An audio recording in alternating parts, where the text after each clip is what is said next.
Hello दोस्तों, आज हम बात करेंगे हार्ट फेलियर से संबंधित कौन कौन सी सबसे बेकार या सबसे गलत एडवाइसेस जो अक्सर डॉक्टर आपको देते हैं। इनको डिस्कस करने का ऑब्वियसली पर्पज़ ये है कि ये एडवाइसेस जब भी आपके डॉक्टर आपको दे तो आपको उसको with a pinch of salt लेना है, डिस्कस करने की ज़रूरत है। और अगर ज़रूरत हो तो ना भी माने तो चलेगा, मतलब ओवरऑल एक अंडरस्टैंडिंग बनने की ज़रूरत है कि डॉक्टर्स कई बार अवधारणाओं की वजह से, अमित से मिसकंसेप्शन की वजह से आपको कुछ कुछ बोल देते हैं कि ऐसा करो वैसा करो, जो कि अक्सर पूरा साइंटिफिकली करेक्ट नहीं होता। तो उसके बारे में सच्चाई क्या है वो जानना ज़रूरी है और डॉक्टर के साथ डिस्कस करना ज़रूरी है कि ऐसा करना सही है या नहीं, और अगर सही है तो क्यों है और नहीं है तो क्यों नहीं। ये सारी चीज़ों को डिस्कस करने के लिए इन चीज़ों के बारे में जानना ज़रूरी है। टॉपिक पर जाने से पहले जो लोग हमारे चैनल पर नए हैं उन्हें रिक्वेस्ट करूँगा कि चैनल को सब्सक्राइब करें, वीडियोज़ को लाइक करें, शेयर करें, फॉलो करें, कमेंट करें, पूरा देखें। आज बात करेंगे वर्स्ट हार्ट फेलियर एडवाइसेस जो डॉक्टर आपको देते हैं। टॉपिक एक्सक्लूसिव है, तक देखिएगा। चलिए शुरू करते हैं। सबसे पहले कुछ डॉक्टर्स आपको बोलते हैं कि अगर आपको हार्ट फेलियर है तो आपको कोई भी एक्सर्शन नहीं करना है, बैठे बैठे का जीवन व्यतीत करना है। यदि आप ज़्यादा एक्सर्शन करते हो तो हार्ट और फेल हो जाएगा, इससे आपकी हालत और बिगड़ जाएगी।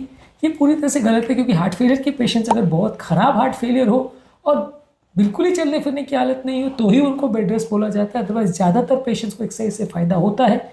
हालांकि हम ऐसा रिकमेंड नहीं करते कि अगर आपको सीवियर हार्ट फेलियर हो आप मैराथन दौड़ना चालू कर दो, वैसा नहीं होता। यूजली धीरे धीरे करके एक्सरसाइज को बढ़ाया जाता है और ओवरऑल आपकी कैपेसिटीज बढ़ाई जाती है। धीरे धीरे करके एक्सरसाइज करने से आपका हार्ट का पंप फंक्शन भी सुधरता है, आपके लक्षण भी कम होते हैं और क्वालिटी ऑफ लाइफ भी इंप्रूव होती है। तो बहुत सारे इसमें फ़ायदे हैं। तो ओवरऑल एक्सरसाइज करना फ़ायदेमंद है, लेकिन अगर डॉक्टर आपको ये बोल रहे हैं कि एक्सरसाइज नहीं करना तो एटलीस्ट उनके साथ डिस्कस करिए कि एक्सरसाइज क्यों नहीं करना, कब तक नहीं करना, कब चालू कर सकते हैं, कौन सी तरह की एक्सरसाइज कर सकते हैं, उससे क्या फ़ायदे नुकसान होंगे। बहुत सारे हार्ट फेलियर के रिस्क फैक्टर्स है, जैसे बीपी, शुगर, कोलेस्ट्रॉल, ओबेसिटी। ये सारी चीज़ें और बिगड़ती है यदि आप एक्सरसाइज नहीं करते। सेडेंटरी बिहेवियर इनको उल्टा और बिगाड़ता है।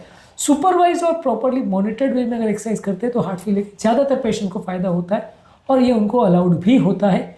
इसीलिए हार्ट फेलियर के ज़्यादातर पेशेंट को एक्सरसाइज करना एडवाइजेबल है। और बेड रेस्ट पूरी तरह से करना, अगर कोई डॉक्टर आपको बोल रहा है तो वो पूरी तरह से सही नहीं है। टाइमिंग के लिए बोल रहा है कि 10 दिन के लिए बेड रेस्ट कर लो, 5 दिन के लिए कर लो, तो वो अलग चीज़ है। अगर बोल रहा है कि जब तक हार्ट फेलियर है ज़िंदगी भर बेड रेस्ट करना पड़ेगा, जरा भी एक्सरसाइज नहीं करो, तो ये गलत है। इसके अलावा कुछ लोग आपको ये बोलेंगे कि आप बराबर मेडिसिन लेते रहो, बाकी कोई चीज़ का आप ध्यान नहीं दो, हार्ट फेलियर है, दवा पर मेन फोकस करो, बाकी सब चीज़ को साइड में रख दो। वो भी गलत है।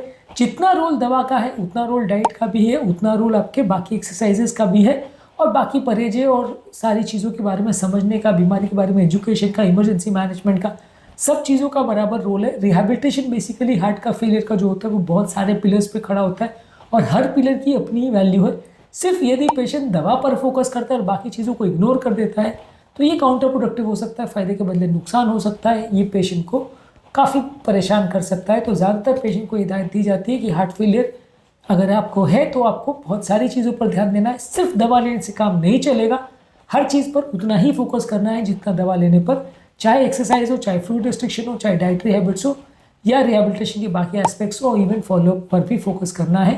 तो अगर आपका डॉक्टर आपको बोल रहा है कि दवा ले लो और बाकी पर इग्नोर मत करो या दवा ही सबसे ज़्यादा इंपॉर्टेंट है, डेफिनेटली दवा इंपॉर्टेंट तो ज़रूर है, कुछ हद तक ऐसा कहना सही भी है कि सबसे ज़्यादा इंपॉर्टेंट है, लेकिन बाकी चीज़ों को इग्नोर करना ये भी गलत है। आपको बाकी चीज़ों पर भी फोकस करना है, हाँ दवा पर थोड़ा ज़्यादा फोकस करें तो चलेगा। इसके अलावा हार्ट फेलियर के व्यक्ति, अगर कोई डॉक्टर बोलता है या आपको कोई और बोलता है कि हार्ट फेलियर के व्यक्ति की नॉर्मल लाइफ नहीं हो सकती और हार्ट फेलियर मतलब एक तरह का डेथ सेंटेंस है, उसके बाद कभी लाइफ नॉर्मल नहीं हो सकती, ऐसा बिल्कुल नहीं है। 90 to 95% लोग हार्ट फेलियर के साथ अपनी लगभग नॉर्मल लाइफ जी सकते हैं। हार्ट फेलियर एक क्रॉनिक कंडीशन है और इवन बहुत सीवियर हार्ट फेलियर वाले भी बहुत ख़राब कंडीशन में भी 15 से 20% पंपिंग के साथ भी लगभग नॉर्मल लाइफ जी सकते हैं। और थोड़ी बहुत लाइफस्टाइल चेंजेस करें, थोड़ी बहुत दवा लेते रहे, रिहेबिलिटेशन पर ध्यान दें, खाने पीने का और बाकी चीज़ों का ध्यान दें तो उनको दिक्कत नहीं आएगी। यदि कोई डॉक्टर आपको ऐसा बोलता है कि आपका लाइफ बिल्कुल ख़त्म हो गया, हार्ट फेल हो गया, तो वो फेलियर मतलब डेथ सेंटेंस जैसा नहीं है। ऐसा बोल देना पेशेंट को और ज़्यादा होपलेस और ज़्यादा डिप्रेशन में ला देता है, जिसकी वजह से वो अक्सर दवाइयों पर भी फोकस नहीं करता। और अगर पेशेंट पर प्रॉपर काम किया जाए, प्रॉपर दवाइयाँ दी जाए, प्रॉपर डिवाइस और प्रॉपर ट्रीटमेंट किया जाए तो पेशेंट का प्रोग्नोसिस और उसकी लाइफ पूरी तरह से नॉर्मल भी की जा सकती है।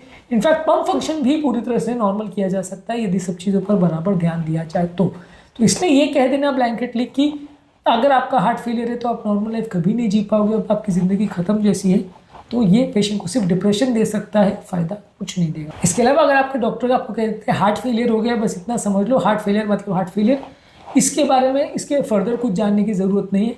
हार्ट फेलियर बहुत सारे कारणों से होता है, बहुत सारे इसके अलग अलग तरह के लक्षण होते हैं, बहुत सारे इसकी मैनेजमेंट स्ट्रैटेजीज होती है। हर तरह का हार्ट फेलियर अलग होता है, बहुत सारे सिस्टोलिक और डायस्टोलिक हार्ट फेलियर अलग होते हैं और सबके ओवरऑल स्ट्रैटेजीज भी अलग होती है, सब में दवाइयाँ भी कुछ हद तक फ़र्क होती है। तो हार्ट फेलियर ऐसा नहीं है कि सिर्फ एक बीमारी का नाम है हार्ट फेलियर। हार्ट फेलियर कई तरह की बीमारियों की वजह से होने वाला एक इंपॉर्टेंट प्रॉब्लम है, जिसका मैनेजमेंट भी काफ़ी हद तक काफ़ी बीमारियों में सिमिलर तो होता है, लेकिन सिग्निफिकेंट डिफरेंसेस भी हो सकते हैं। इसलिए एक जनरलाइज स्टेटमेंट दे देना कि आपका हार्ट फेल हो गया और सब हार्ट फेलियर एक बराबर होते हैं, ऐसा नहीं है। बहुत सारी इसकी कंटिन्यूम होती है, बहुत सारे स्टेजेस होते हैं। हर पेशेंट का हार्ट फेलियर अलग होता है, हर पेशेंट का सर्वाइवल अलग होता है, हर पेशेंट के बचने और मरने के चांस, बिगड़ने और सुधरने के चांस बिल्कुल अलग होते हैं। इसलिए हर दो पेशेंट में डायरेक्ट कंपैरेटिव एनालिसिस करना गलत होगा। इसके अलावा कुछ लोग को लगता है कि यदि आपको अगर हार्ट फेलियर हो रहा है और अगर आपको सांस फूल रही है तो आपको और रेस्ट करना चाहिए। ये भी सोचना गलत है। सांस फूलना यूजली हार्ट फेलियर की वजह से, अगर पानी भर जाता है लंग्स में तो उसका लक्षण होता है, और ऐसे केस में आपको पेशाब बढ़ाने की दवा देने से फ़ायदा मिलेगा। ऐसे केस में आपको प्रॉम्प्ट ट्रीटमेंट की ज़रूरत है रादर देन बेड रेस्ट की। अगर हार्ट फेलियर के पेशेंट में आप बेड रेस्ट बोलोगे तो उसका और स्टैमिना कम हो जाएगा और उसका हार्ट फेलियर उल्टा बिगड़ेगा ही, फ़ायदा नहीं होगा। तो अगर सांस फूल रही है तो उसका सोल्यूशन ये नहीं है कि एक्सरसाइज करने से सांस फूल रही है तो एक्सरसाइज करना बंद कर दो। उसका सोल्यूशन ये है कि एक्सरसाइज करने से सांस फूल रही है तो आपको पेशाब बढ़ाने की दवा दे के पेशाब बढ़ाओ, जो लंग्स में पानी भर गया उसको निकलवाओ, आगे का फ्लूइड रिस्ट्रिक्शन करो, हार्ट फेलियर की दवाई बढ़ाओ और मैनेज करो। लेकिन एक्सरसाइज बंद कर देना और घर पर बैठ जाना कि सांस फूल रही है कुछ नहीं हो सकता, ये पूरी तरह से गलत है। इसके अलावा हार्ट फेलियर के कई बार डॉक्टर्स वेट मैनेजमेंट पर उतना आपको फोकस नहीं करवाते। कई बार हार्ट फेलियर के पेशेंट में सडन रैपिड वेट गेन होता है और ये साइन होता है कि बॉडी फ्लूइड रिटेन कर रही है और कंडीशन बिगड़ रही है। तो ऐसे लोगों को रोज, या अगर सीवियर हार्ट फेलियर में वॉल्यूम रिटेंशन वाले स्टेज में पेशेंट, तो डेली या हर 2-4 दिन में वेट चेक करना ज़रूरी है। बहुत इंपॉर्टेंट चीज़ इसमें पता चल सकती है। एक तो वैसे भी वजन बढ़ना, फैट बढ़ना भी अपने आप में चीज़ अच्छी नहीं है, इससे भी हार्ट फेलियर बिगड़ सकता है डायरेक्टली या इनडायरेक्टली। पर सीवियर हार्ट फेलियर में जब हार्ट में पानी भरना चालू हो जाता है तो वैसे केस में पानी की वजह से जल्दी जल्दी वजन बढ़ने लगता है, और ऐसे केस में वजन चेक करना एक इंपॉर्टेंट साइन होता है कि सडनली अगर किसी व्यक्ति का वजन बढ़ रहा है तो वो हार्ट फेलियर बिगड़ने का साइन हो सकता है। सडनली वजन कम हो रहा है तो हार्ट फेलियर के सुधरने का या दवाइयों का रिस्पॉन्स आने का साइन हो सकता है। तो इसलिए वजन को भी इसमें इंपॉर्टेंस देना और उसको भी कोरिलेट करना ज़रूरी है। यदि डॉक्टर इस पर आपको ध्यान नहीं देने को बोल रहा है, और खासकर अगर आप सीवियर हार्ट फेलियर का पेशेंट है, तो वो गलत है। आपको रेगुलर बेस पे खासकर डेली वेट चेक करना चाहिए, इससे भी आपको सिग्निफिकेंट इन्फॉर्मेशन मिलेगी। हालांकि ये इन्फॉर्मेशन आज के डेट पे बहुत रेलेवेंट नहीं है और ज़्यादातर हार्ट फेलियर के पेशेंट्स को उतना वॉल्यूम कंजेशन का प्रॉब्लम होता ही नहीं है। ज़्यादातर पेशेंट पहले ही मैनेज कर लिए जाते हैं अच्छी तरह से। लेकिन फिर भी अगर आपका सीवियर हार्ट फेलियर और पम्प फंक्शन बहुत कम है तो रेगुलरली वेट चेक करने से फ़ायदा मिलेगा। इसके अलावा कुछ डॉक्टर्स आपको बोलेंगे यदि आपको हार्ट फेलियर है तो आप कोई भी पानी नहीं पी सकते, सारे फ्लूइड आपके बंद है। सीवियर हार्ट फेलियर में जब पानी बहुत ज़्यादा भरना चालू हो जाता है तब आपको फ्लूइड रिस्ट्रिक्शन बोला जाता है। माइल्ड हार्ट फेलियर या मॉडरेट हार्ट फेलियर में फ्लूइड रिस्ट्रिक्शन की उतनी ज़रूरत नहीं होती है। जब पानी भरना चालू हो जाए उस समय पेशेंट को फ्लूइड रिस्ट्रिक्शन बोला जाता है, और वो भी पेशेंट की ओवरऑल वेलबींग, ओवरऑल कंडीशन और किडनी की फंक्शन के हिसाब से बोला जाता है। बहुत ज़्यादा एक्सेसिव फ्लूइड रिस्ट्रिक्शन अगर आपको डॉक्टर करने को बोल रहा है तो वो भी गलत है। इससे डिहाइड्रेशन हो सकता है, किडनी का प्रॉब्लम हो सकता है, हार्ट फेलियर ज़्यादा बिगड़ सकता है, बीपी बहुत ज़्यादा कम हो सकता है, चक्कर आ सकते हैं। तो इसलिए एक्सेसिव फ्लूइड रिस्ट्रिक्शन बिना बात के करना भी अगर डॉक्टर आपको बोल रहे हैं तो ये गलत है, खराब एडवाइस है। आपको कब कितना फ्लूइड रिस्ट्रिक्शन करने की ज़रूरत है ये भी प्रॉपर मॉनिटर वे में हो तो ज़्यादा अच्छा है। इसके अलावा कुछ डॉक्टर्स आपको बोल सकते हैं यदि आपका हार्ट फेलियर में आपको अगर ठीक लग रहा है तो ये बहुत इंपॉर्टेंट साइन है, और इसका मतलब ये है कि आपका हार्ट फेलियर अच्छा चल रहा है और आपको कोई दिक्कत नहीं है। ये बिल्कुल गलत है, क्योंकि हार्ट फेलियर के बहुत सारे पेशेंट बिल्कुल एसिम्प्टोमेटिक रह सकते हैं, कुछ भी पता ना चले, ऐसा हो सकता है लंबे समय तक, और सीवियर हार्ट फेलियर उनको हो ऐसा भी हो सकता है। यानी हार्ट फेलियर में हालत बिगड़ भी रही हो और पेशेंट को कुछ पता ना चले, ऐसा भी हो सकता है। तो इसलिए हार्ट फेलियर के पेशेंट में सिम्टम्स कम है या ज़्यादा है वो सिंगल मोस्ट इंपॉर्टेंट क्राइटेरिया नहीं है। इको में पेशेंट का पैरामीटर्स कैसे हैं, बाकी फ्लूइड रिटेंशन के पैरामीटर्स कैसे, पेशेंट के बाकी ओवरऑल ब्लड के और ईसीजी के चेंजेस ये सारे कैसे हैं, इसके बेसिस पे काफ़ी हद तक मदद मिलती है जानने में कि पेशेंट की हालत में सुधार हो रहा है या बिगाड़। सिर्फ सिम्टम्स के बेसिस पे यदि डॉक्टर बोलता है कि अगर आपको अच्छा लग रहा है तो मतलब बात खत्म, अब आपको कोई दिक्कत नहीं है, हार्ट फेलियर ठीक हो रहा है, तो गलत है। हार्ट फेलियर के पेशेंट्स में कोई भी लक्षण ना हो और फिर भी बीमारी बिगड़ती चली जाए, ऐसा भी हो सकता है, या स्टेबल हो ना सुधार हो, ऐसा भी हो सकता है। तो सिम्टम्स चले जाना इंपॉर्टेंट फैक्टर है, लेकिन सिंगल मोस्ट इंपॉर्टेंट फैक्टर नहीं है। बहुत सारे और चीज़ों का ध्यान देने की ज़रूरत है जो कि हार्ट फेलियर सुधार हो रहा है या नहीं उसमें डिसाइड करने में मदद करते हैं। तो अगर आपको डॉक्टर बोलता है कि आपको ठीक लग रहा है, मतलब सब अच्छा है, दवाई रिस्पॉन्ड कर रही है और आपको कोई दिक्कत नहीं है, तो ये गलत है। आपको डिस्कस करने की ज़रूरत है और बाकी पैरामीटर्स पर भी ध्यान देने की ज़रूरत है कि अगर पंप फंक्शन नहीं सुधर रहा है, कंडीशन नहीं सुधर रही है, स्टैमिना नहीं सुधर रहा है, बस खाली पेशेंट के सांस फूलना कम हो गया या अगर पेशेंट का धड़कन का प्रॉब्लम कम हो गया तो बात खत्म हो गई, वैसा नहीं है।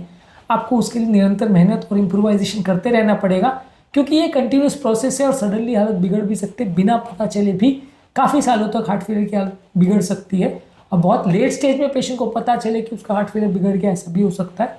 इसलिए सिम्टम्स पर अकेले भरोसा करना अक्सर गलत हो सकता है। आज के टॉपिक में बस इतना ही। इसके अलावा कुछ और मिसकंसेप्शंस को अगले वीडियो में डिस्कस करेंगे, इस वीडियो के सेकंड पार्ट में। आज के टॉपिक को और ओवर लेंदी नहीं बनाते हैं। उम्मीद करूँगा कि आज के टॉपिक में कुछ नई बातें जानने को मिली होगी। इस वीडियो का सेकंड पार्ट भी ज़रूर देखिएगा। हार्ट फेलियर के मिथ्स और मिसकंसेप्शंस पर हमने और भी बहुत सारे वीडियोज़ किए, उनको भी ज़रूर देख लीजिएगा। टॉपिक एंड करने से पहले जो लोग हमारे चैनल पर नए हैं उन्हें रिक्वेस्ट करूँगा चैनल को सब्सक्राइब करें, वीडियोज़ को लाइक करें, शेयर करें, फॉलो करें, कमेंट करें, पूरा करें।